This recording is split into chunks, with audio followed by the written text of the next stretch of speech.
Chongqing sits in southwestern China, wrapped around the point where the Yangtze and Jialing rivers meet, deep inland and far from the coastal cities most travelers picture.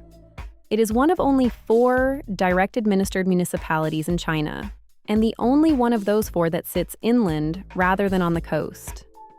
The full municipality sprawls across a vast area and counts around 32 million residents, though the dense urban core holds closer to 17 million. That makes the built-up city one of the largest urban areas on Earth, and its sheer scale is the first thing that shapes any visit. Locals call it the Mountain City, and the name is literal. The terrain is steep and folded, with streets stacked on several levels up the hillsides. The old core rises on a narrow peninsula between the 2 rivers, climbing from the water at around 240 meters of elevation. This vertical landscape gives Chongqing its signature look, where light rail threads between towers and escalators and elevators connect whole neighborhoods. The city suits travelers drawn to dense, futuristic cityscapes, river scenery, and bold food, rather than those after quiet lanes and easy strolls. Walkability is the honest trade-off. The hills, uneven sidewalks, and multi-level streets make extended walking surprisingly tiring compared with a flat grid city. English is limited here too. Outside the metro and major hotels, very little signage or conversation happens in English, so expect a real language gap. On the upside, Chongqing is a major rail and air hub, and the classic launching point for Yangtze River cruises down through the 3 gorges. High-speed trains reach Chengdu in under 2 hours, Guiyang in roughly the same, and Xi'an in 3 to 4 hours. For the city itself, 3 to 4 days is the sweet spot. Enough for the riverfronts, the food, and a day trip or 2. Add several more days if you plan to board a 3 Gorges cruise or reach the Dazu rock carvings and the karst landscapes around Wulong. The most comfortable months are spring and autumn, roughly March and April or October and November, when the heat and humidity ease off. Most visitors arrive through Chongqing Zhongbei International Airport, a major domestic hub sitting about 23 kilometers north of the city center. The cleanest way into town is the metro, with both Rail Transit Line 10 and Line 3 linking the airport into the wider network for only a few yuan.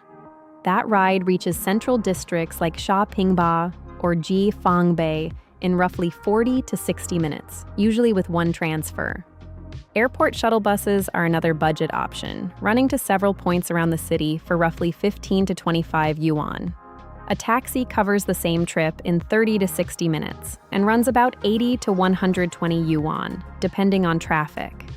Ride-hailing through Didi is the other easy option, typically 60 to 100 yuan to the center and fully cashless. A rental car makes little sense here. Foreign licenses are not valid for driving in China, and the steep, layered roads punish newcomers. You will not need one anyway. Chongqing's metro is the backbone of getting around, and it is notably foreigner-friendly. The system runs more than 10 lines with bilingual Chinese and English signage, operating from around 6 in the morning until 11 at night. A single metro ride costs about 2 yuan, well under 50 US cents, and an all-day pass runs around 18 yuan. 2 of the lines are elevated monorails that climb through the hills, including the famous stretch that passes straight through an apartment building at Lizuba.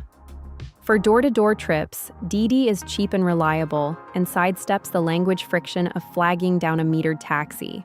Metered taxis are inexpensive, starting near 10 yuan, but drivers rarely speak English, so keep your destination written in Chinese. Download Ahmap or Baidu Maps before you arrive, since Google Maps does not work reliably inside mainland China. Apple Maps is a solid backup for foreign phones because in China, it runs on local mapping data and needs no separate app or workaround. On foot, Chongqing is demanding. The city is famously hilly with staircases, slopes, and stacked streets that wear you down over a long day. Compact pockets like Jifangbei and the old town of Tsuchiko are pleasant to wander, but plan to ride between districts rather than walk. Short cross-river ferries still run across the Yangtze and Jialing, a cheap and scenic way to swap one bank for the other. For travel further afield, Chongqing North Station anchors a vast high-speed rail network spanning southwestern and central China. Book those trains through a foreigner-friendly platform such as Trip.com or Klook, since the official Chinese site can be hard with overseas cards. Chongqing's hotels cluster in a few distinct zones, and choosing among them mostly comes down to whether you want shopping, river views, or central convenience. Jiefang Bay, around Liberation Square on the Yuzhong Peninsula, is the central business and shopping heart of the city. It puts you within a short walk of major malls, the pedestrian core, and several metro lines, with the Hongyadong stilt complex close by. International names like the Westin and the Hyatt Regency anchor this zone, and most attractions are only a quick ride away. The trade-off is noise and crowds. This is the densest, busiest part of the city, so expect constant activity day and night. Across the river to the north, Zhongbei and the Zhongbei district offer a newer, polished feel built around high-end shopping. The Raffles City complex with its Sky Bridge landmark sits here alongside the Conrad and an Intercontinental for upscale stays. Zhongbei is calmer and more modern than Jiefang Bay, though it leans more business district than old city character. On the south bank, the Nanbin Road Strip trades central access for the best views of the glowing skyline across the water. Hotels like Le Méridien and a DoubleTree line this riverside, and the nightly light show over the rivers is the main draw. The catch is distance. You will lean on taxis or the metro to reach most attractions, since the strip itself is spread out. Room rates here are low by Western standards, which is one of Chongqing's quiet advantages. Simple budget hotels typically run around 120 to 180 yuan a night, roughly 20 to 25 US dollars. Comfortable mid-range rooms sit in the 200 to 280 yuan range, and hostel dorm beds start near 50 yuan. Even 4- and 5-star international hotels stay affordable, with many upscale rooms starting in the low 300s of yuan. Major chains are well represented, so Marriott, Hilton, Hyatt, and IHG points all stretch unusually far in this city. For first-time visitors and families, Jiefang Bay is the easiest base thanks to its central location and transit access. Couples after the postcard skyline should look at Nanbin Road, while shoppers and business travelers may prefer Jiangbei. There are no zones you truly need to avoid, but staying far out in the suburbs means long commutes through the hilly road network. In Chongqing, the single biggest attraction is the city itself, a vertical, neon-lit sprawl that looks unlike anywhere else on Earth. The riverfront after dark is the headline experience, when the skyline, bridges, and cliffside towers light up over the black water. The most photographed spot is Hongyadong, a cluster of traditional stilt houses stacked 11 stories up the riverbank near Jiefang Bay. It glows gold at night and is free to walk through, though evenings and weekends get extremely crowded.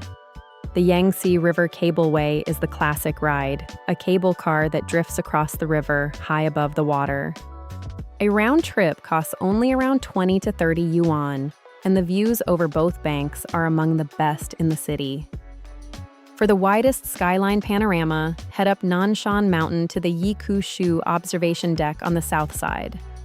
It is best at dusk when the city shifts from daylight into its full electric glow, roughly a 30-minute drive from the center. The Lizuba monorail station is a genuine curiosity, where the light rail runs straight through the middle of a residential tower.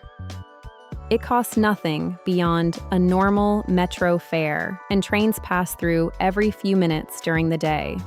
Above Chaotian Moon, the Raffles City complex strings a horizontal sky bridge across 8 skyscrapers, 250 meters up.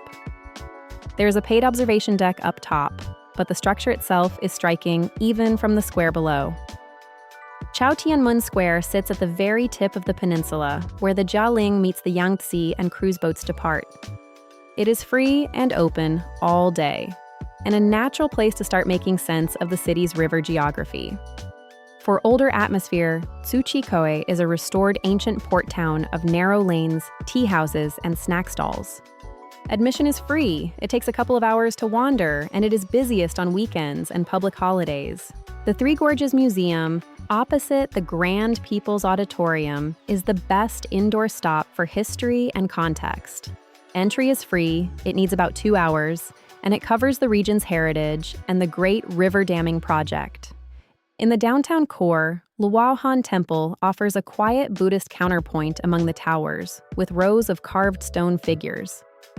Admission is about 10 yuan, and an hour is plenty to take in the courtyards and sculptures. The Shancheng Trail, or Mountain City Walkway, threads along the cliffs of the Yuzhong Peninsula with sweeping views over the river. It is free to walk and lightly visited, a quieter way to feel the city's vertical character away from the crowds. Beyond the city, 2-day trips stand out and both reward the extra travel time. The Dadzu rock carvings are a UNESCO World Heritage Site of cliff-cut Buddhist sculptures around 2 hours west by road. Plan a full day, since the travel and the sprawling carving sites together fill the better part of one. To the southeast, the karst landscape around Wulong features vast natural stone bridges and a dramatic limestone gorge. It is a long outing of 2 to 3 hours each way, so an organized tour or an overnight stay makes it easier. The grandest option is a multi-day cruise down the Yangtze through the Three Gorges, departing from Chao Tianmun. These run 3 to 4 days downstream toward Yichang and should be booked well ahead, especially in peak season. For a first visit, 2 days in the central core covers the essential Chongqing before you venture further out. Day 1 starts at Jiefengbei mid-morning, walking the pedestrian square and the surrounding malls for an hour or 2. Walk down to Hongyadong by mid-afternoon, then ride the Yangtze cableway across the river before the light fades. Have an early hotpot dinner near Nan'an, then watch the skyline light show from the Nanbin Road waterfront after dark. Day 2 opens at Chao Tianmun Square for the river confluence, followed by the nearby Three Gorges Museum for a couple of hours. Spend the afternoon at Tsuchikoe, grazing on street snacks before heading back for a final riverside evening. Food-focused travelers can build a whole itinerary around Chongqing street stalls, hot pot houses, and night markets. Start a food day with a breakfast bowl of xiaomian noodles at a neighborhood stall in Shapingba or Lianglukoi. Spend late morning grazing through Tsuchiko's snack lanes, sampling tsuba rice cakes and sweetwater noodles as you walk. Save the evening for a long hot pot dinner in Jiefengbei, then chuan skewers near Hongyadong as a late-night second round. Families with 3 to 5 days can blend the city and the region's bigger sites with kid-friendly stops, like the giant pandas at Chongqing Zoo. Use the first 2 days for the central highlights, including the cableway, Hongyadong, and the easy riverside walks that kids enjoy. Dedicate Day 3 to the Dadzu rock carvings, leaving early and returning by evening for a full but rewarding outing. With a 4th day, the natural bridges of Wulong make a spectacular, if long, escape into the karst countryside. Chongqing's food is the main event for many visitors, defined by one idea: mahla, the numbing, spicy heat of chili and Sichuan peppercorn. This is Sichuan Chongqing cuisine at its boldest, and the local palate runs significantly hotter than almost anywhere in the West. The signature dish is Chongqing Hotpot, and the city is widely regarded as its birthplace. You gather around a bubbling cauldron of fiery, oil-slicked broth and cook raw meats, offal, and vegetables right at the table. The classic split pot lets you keep one side fierce and one side mild, which is the sensible move for first-timers. A hot pot meal runs roughly 100 yuan a head, and local chains like Duzhuang and Xiaotou are institutions. Beyond Hotpot, the everyday soul food is xiaomian, a bowl of springy noodles in chili oil and peppercorn eaten for breakfast. A bowl costs only around 10 to 15 yuan, and noodle stalls cluster thickly in districts like Lianglukoi and Shapingba. Chongqing grilled fish is another standout, a whole fish charcoaled, then simmered in a tray of chili, sprouts, and aromatics. Expect to pay around 80 yuan for a shared fish, enough for 2 or 3 people as a main course. Spicy chicken with chilies, born in the Gula mountain restaurants, buries tender nuggets under a mound of dried red peppers. For something gentler, sweet water noodles balance brown sugar and sesame against the chili, an addictive local oddity. Street snacks are everywhere, from sour and spicy glass noodles to chuan skewers dipped in communal mahla broth. Most street bites cost just 10 to 20 yuan, making a grazing dinner of small plates remarkably cheap. The densest eating zones are Jiefang Bay, the Hongyadong waterfront, and the snack lanes of Tsuchiko Old Town. A sit-down dinner for 2 at a mid-range restaurant lands around 200 yuan, while fine dining climbs toward 400. Vegetarians can manage but should plan ahead, since meat, pork, and offal anchor most of the classic dishes. Halal food is fairly common thanks to local Muslim communities, with clearly marked noodle and lamb spots around the city. One practical note: skip the tap water and ice and stick to bottled brands like Nongfu Spring or Cest Bon. And take the spice seriously. If you are heat sensitive, ask for the mild broth, because the local default is fiercely hot. Chongqing is one of the more affordable major cities you can visit, and your money goes remarkably far here. On a budget tier, plan for roughly 100 to 140 yuan a day per person, about 15 to 20 US dollars. That covers a hostel dorm bed near 50 yuan, street food meals, and the 18 yuan all-day metro pass. A moderate tier runs closer to 300 to 400 yuan a day, or $45 to $60 per person. That assumes a mid-range hotel room, sit-down meals, the occasional taxi, and paid entry to an attraction or two. A comfortable tier sits around 600 yuan a day and up, roughly $90 or more per person. At that level, you get an upscale international hotel, longer restaurant meals, and door-to-door rides everywhere you go. Breaking out the line items, accommodation is the biggest lever, from 50 yuan dorms to upscale rooms in the low 300s. Food is astonishingly cheap, with street meals near 10 yuan and a full mid-range dinner for 2 around 200. Transport barely registers, since metro rides are 2 yuan and even crosstown taxis rarely top 30 or 40. Attractions are mostly free or token priced, with temple entries around 10 yuan and many parks and squares costing nothing. A local coffee runs about 25 yuan and a local beer just 5, so daily extras add up slowly. Compared with coastal giants like Shanghai or Beijing, Chongqing typically costs noticeably less for both hotels and dining. Against most Western cities, the gap is dramatic, where a comfortable day here can cost what a single restaurant meal does at home. The one caveat is payment. Cash and mobile apps dominate, so set up Alipay or WeChat with a foreign card before you rely on plastic.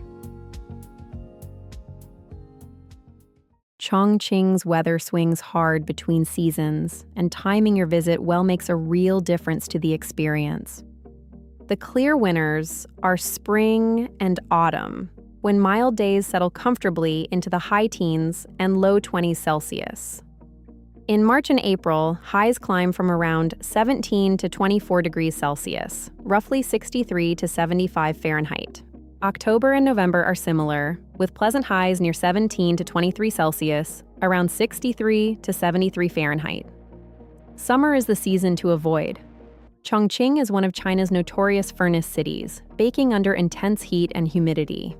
July and August highs run 34 to 36 Celsius into the mid-90s Fahrenheit and can spike past 40, above 104 Fahrenheit.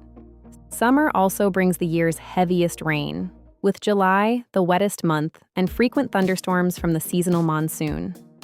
Winter is mild but gray. December through February, highs hover around 12 to 14 Celsius, the low to mid-50s Fahrenheit. The catch in winter is damp fog and the year's worst air quality, with hazy skies common through December and January. Air quality is worth watching generally, so check a monitoring app like IQ Air during your stay if you are sensitive. For crowds, the big thing to plan around is China's Golden Week holidays in early May and early October. During those weeks, domestic tourism surges and major sites, transit, and hotels fill far beyond their normal levels. Chinese New Year in late winter is another huge travel period when much of the country is on the move at once. The best overall window balances weather and crowds, late March into April or late October into November. That timing gives you the comfortable temperatures of peak season, while sidestepping the worst of the holiday crush. Before anything else, sort out your entry rules, because China is stricter on visas than many destinations travelers are used to. Most visitors, including U.S. passport holders, normally need a tourist visa arranged through a Chinese embassy or consulate in advance. There is a major exception worth knowing. China's visa-free transit scheme now allows qualifying stays of up to 240 hours. Chongqing is one of the eligible entry cities, so travelers passing through to a third country can sometimes skip the visa entirely. The rules are specific, so confirm your eligibility and routing against an official source well before you travel. The next essential is internet access, since China blocks Google, Instagram, WhatsApp, and most other Western apps and sites. To reach them, you will need a reliable VPN, and you must install and test it before you arrive in the country. Providers like Surfshark and Astral are popular choices, though reliability can be inconsistent, so have a backup app ready before you arrive. For mobile data, the cleanest fix is an international eSIM bought before you go, since it routes through a foreign network and sidesteps the local blocks. A local SIM works for calls and maps, but it sits behind the same restrictions, so on its own, it will not reach the blocked Western apps. Payment is another adjustment, because cash and mobile apps rule everyday life, while foreign credit cards see limited acceptance. Alipay and WeChat Pay handle almost everything, and both now let foreign visitors link an overseas card, so set this up early. Encouragingly, the Metro now accepts foreign Visa and MasterCard at every station, which makes daily travel simple. Carry some cash as a backup, since the smallest vendors and street markets may not take cards at all. English is genuinely limited here, and locals mostly speak southwestern Mandarin in the distinctive Chongqing dialect. A translation app with camera and offline support is invaluable here, and keep your key destinations saved in Chinese characters. Microsoft Translate tends to work well, while Google Translate is blocked, and an AI assistant like DeepSeek can help in a pinch. On electronics, China runs on 220-volt power, so bring a universal adapter that fits the local sockets. Shared power bank rentals are widespread through the local apps, which helps on long days of navigation and photos. Safety is a genuine strength. Violent and petty crime are both low, and solo travelers, including women, generally feel comfortable. The main nuisance is illegal taxi touts, so stick to Didi or official metered cabs and insist on the meter running. Watch for a few tourist scams too, like costumed performers near Hongyadong who demand 30 to 50 yuan after posing for a photo. Be wary of vendors pushing fake jade at Tsuchiko and touts hawking overpriced premium cableway tickets near the queues. Keep the local emergency numbers handy: 110 for police, 120 for an ambulance, and 119 for fire. For health, tap water is not safe to drink, so rely on bottled water throughout your stay. Hospital care in the city is good, and Raffles Hospital Chongqing is a foreign-invested option with English-speaking staff. Packing for Chongqing depends heavily on the season, but a few clear categories carry across any trip. Clothing is the first thing to get right since the climate swings from furnace summers to damp, gray winters. Pack light, breathable layers, and a sun hat for the heat, plus a warm mid-layer and a waterproof shell for cooler, rainy months. Footwear matters more here than in most cities because Chongqing is built on steep hills and endless staircases. Bring sturdy, broken-in walking shoes with good grip, since the slick, sloping streets punish flimsy or brand-new soles. A small kit of travel gear smooths out the daily friction of a trip here. Carry a universal power adapter, a portable charger, a compact umbrella for sudden rain, and a day pack for long sightseeing days. Finally, a few health and comfort items are worth tucking in. Bring any personal medication with its prescription, hand sanitizer, and sunscreen for the strong summer sun. So, who is Chongqing actually for? It rewards a specific kind of traveler more than a general one. It is a strong pick for urban explorers drawn to dense, futuristic cityscapes and the surreal vertical scenery this city is famous for. Food lovers are the other natural fit, since this is the birthplace of Hotpot and a shrine to bold, numbing, spicy flavor. It also suits adventurous, independent travelers who are comfortable navigating a place where English is scarce and the systems are unfamiliar. Chongqing is less ideal for those who want easy, flat walking and a relaxed pace, given the relentless hills and stairs. It is also a tough fit for anyone sensitive to heat, humidity, or crowds, especially in the furnace summer and the holiday weeks. On value, few major cities offer this much spectacle, food, and sheer scale for so little money, and that is its real draw. Come in spring or autumn, base yourself centrally, set up your apps in advance, and Chongqing delivers a trip unlike anywhere else. That is our guide to Chongqing, China. Everything mentioned is linked in the description below. If you are planning another trip, we have more guides waiting for you. And if you have not yet, subscribe so you do not miss the next one. Thanks so much for watching.